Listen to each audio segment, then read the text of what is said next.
Assalamualaikum, perkenalkan nama saya Kania Anjani, mahasiswi FK PGSD semester 4 dari Universitas Muhammadiyah Profesor Dr. Hamka. Hari ini saya sedang berada di SD Adika 1 Tegal Alur. Di sini saya akan mewawancarai wakil kepala sekolah untuk memenuhi tugas PLP 1 saya. Inilah suasana gedung sekolah dan lingkungan SD Adika 1 Tegal Alur.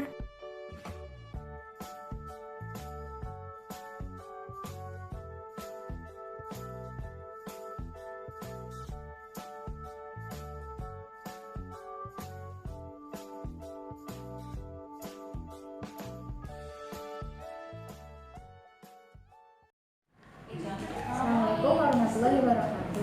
Perkenalkan, nama saya Kania Anjani dari mahasiswi FK PGSD UHAMKA semester 4. Terima kasih Bapak berkenan untuk diwawancarai. Kita mulai ya Pak, dengan singkat waktu. Sudah berapa lama Bapak menjadi wakil kepala sekolah di sekolah ini? Hanya di sekolah ini atau bagaimana?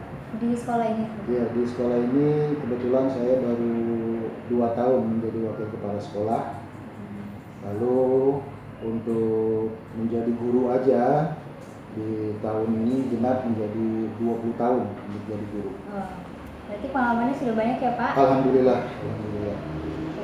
Yang kedua, bagaimana karakteristik secara umum peserta didik di sekolah ini? Karakteristik untuk peserta didik di SD Adika 1 ini beragam. Jadi kita tergantung dari background orang tuanya juga di rumah. Kita harus melihat dari sisi pendidikan orang tua, pendidikan dari lingkungan sekitar, dan ketika dia masuk ke dalam ruang sekolah atau di sekolah SD Adika 1 ini, yang pasti pengetahuan atau karakter mereka itu beragam. Jadi nanti tergantung bagaimana Bapak Ibu guru yang ada di SD Adika 1 untuk menyikapi keberagaman pola karakter background pendidikan dari peserta didik kita. Selanjutnya, bagaimana struktur organisasi sekolah ini Pak? Untuk struktur organisasi di SD Adika 1 ini terstruktur dengan baik dari pimpinan kita, dari kepala sekolah dari tingkat yang paling tinggi. Di alur garis perintahnya diteruskan oleh wakil kepala sekolah bidang kurikulum dan wakil kepala sekolah di bidang kesiswaan. Lalu tarik lurus garis perintah lagi turun ke pembina OSIS sebagai penanggung jawab dari kegiatan siswa. Lalu turun lagi struktur perintahnya ke dewan guru yang ada di SD Adika 1. Kalau boleh tahu, tugas-tugasnya apa aja Pak? Mulai dari kepala sekolah, terus wakilnya.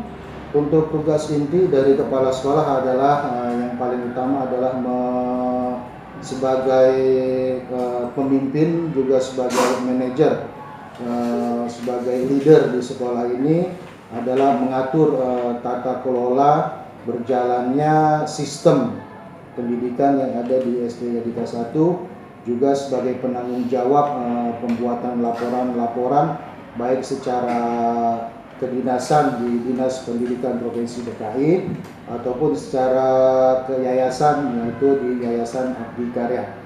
Lalu untuk wakil kepala sekolah di bidang kurikulum, ini secara administratifnya adalah memberikan arahan, memberikan pembelajaran tentang struktur kurikulum, menyusun kurikulum dan menyusun kegiatan-kegiatan fungsi dari guru yang ada di SD Adika 1, serta memberikan administrasi secara real untuk penyusunan silabus, program semester, program tahunan, dan turun lagi ke program harian yang diterapkan setiap hari di pembelajaran di kelas. Lalu untuk tugas inti wakil kepala sekolah bidang kesiswaan, menyusun daftar siswa secara menyeluruh, menyusun data pokok pendidikan, PODIK yang ada yang dirilis oleh Kementerian Pendidikan Nasional.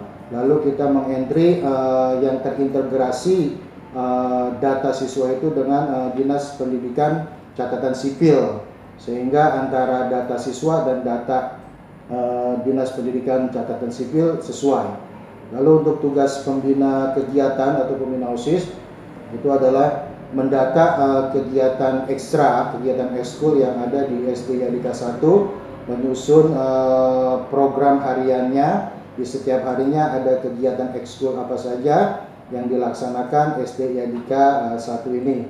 Serta untuk Dewan Guru itu adalah memberikan pengajaran secara maksimal kepada seluruh peserta didik yang ada di SD Yadika 1 dan secara tanggung jawab mereka di kelas masing-masing yang sudah diberikan tugas mereka dalam bentuk surat tugas di setiap awal tahun ajaran baru. Terus setiap sekolah itu kan pasti mempunyai peraturannya ya, Yeah. Pak. Terus implementasi peraturan di sini itu bagaimana, Pak? Dalam bentuk apa ini? Peraturan sekolah. Uh, Misalnya kayak tidak boleh datang terlambat dan segala macamnya. Ya, untuk implementasi dari peraturan yang ada, secara umum peraturan yang dibuat SD Yadika 1 itu adalah peraturan yang secara global disusun oleh bidang pendidikan Yayasan Abdi Karya yang tertuang dalam buku aturan kedisiplinan yang nanti diterapkan oleh Bapak Ibu Dewan Guru yang ada di SD Yadika 1, serta penerapan kesehariannya kepada seluruh siswa. Dalam segi penerapan, contoh adalah mereka harus datang tepat waktu di setiap harinya, lalu untuk pulang juga mereka harus sesuai waktu yang sudah ditentukan. Dan bagi siswa yang mengikuti kegiatan-kegiatan ekskul, maka penerapan waktu itu berbeda lagi.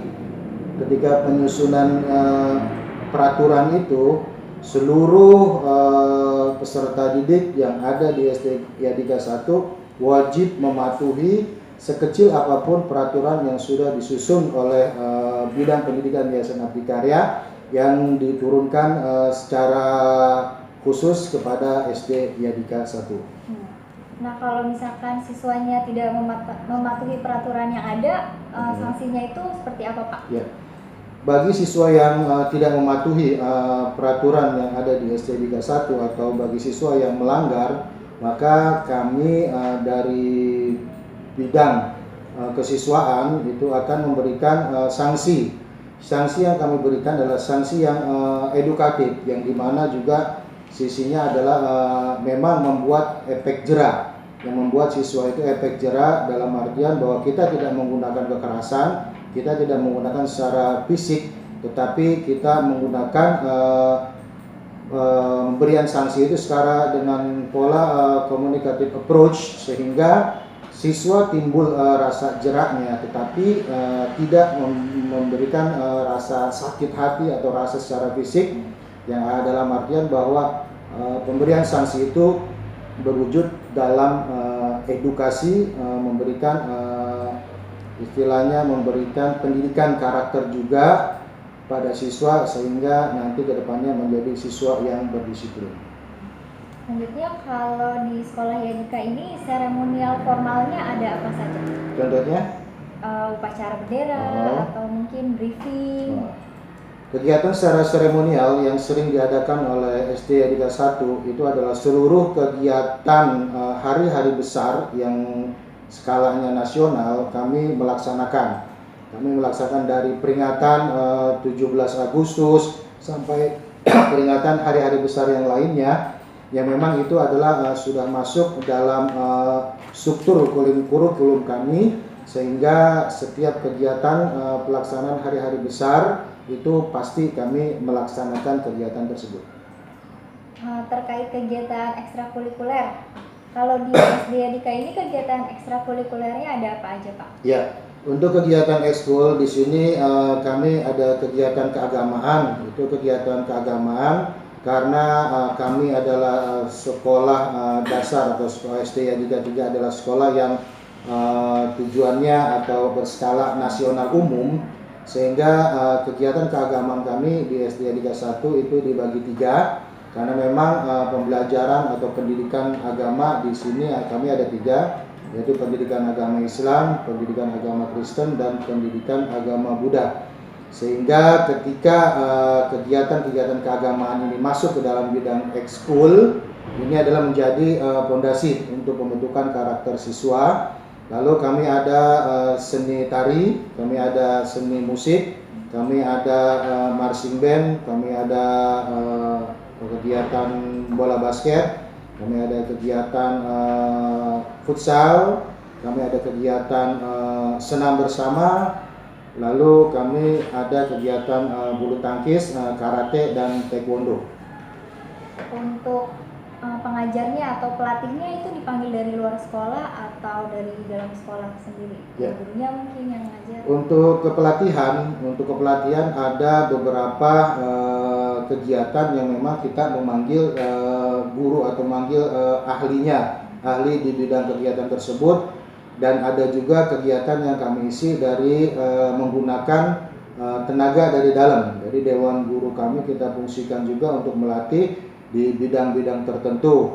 Contohnya untuk bidang yang kami ambil pelatihnya dari luar, antara lain adalah kegiatan marching band, itu kami ambil dari luar, kegiatan seni musik, seni tari, seni lukis, bulu tangkis, dan kegiatan-kegiatan kepramukaan itu kami ambil tim pelatih dari luar, dan kegiatan renang pun kita ambil pelatih dari luar. Terus apa di sekolah ini ada kegiatan studi wisata? Ya, untuk kegiatan studi wisata kami biasa melaksanakan kegiatan studi wisata di setiap tahunnya. Kami bagi 2 gelombang untuk tingkat kelas rendah, kelas 1, kelas 2, kelas 3 itu 1 kali pemberangkatan, dan untuk kelas 4, 5, 6 ini kelas tinggi untuk sekali pemberangkatan. Dan kegiatan studi wisata ini kami laksanakan di setiap akhir semester ganjil, itu setelah kegiatan mid atau penilaian tengah semester, itu yang kami gunakan waktu pelaksanaan untuk kegiatan studi wisata. Terus apakah ada praktik-praktik kegiatan pembiasaan di sekolah ini, Pak? Ya, untuk kegiatan pembiasaan, karena sekarang Yadika punya materi pembelajaran tersendiri adalah pendidikan karakter Yadika, sehingga pembiasaan yang kami laksanakan, kedisiplinan yang kami laksanakan adalah penerapan, pengimplementasian dari pembentukan karakter siswa, yaitu dengan mengucapkan salam, mereka bertegur sapa dengan kawan-kawannya, mereka menghargai kawan-kawannya, dan mereka juga saling membantu satu sama lain ketika kawannya mendapatkan musibah. Kita memberikan secara umum adalah bantuan sosial. Jadi itulah kegiatan-kegiatan pembentukan karakter yang ada di SD Yadika 1. Saya berterima kasih kepada Bapak telah meluangkan waktu Bapak. Terima kasih, sama-sama. Terima kasih. Itulah tadi wawancara saya dengan Bapak Wakil Kepala Sekolah. Mohon maaf bila ada kekurangan. Wassalamualaikum warahmatullahi wabarakatuh.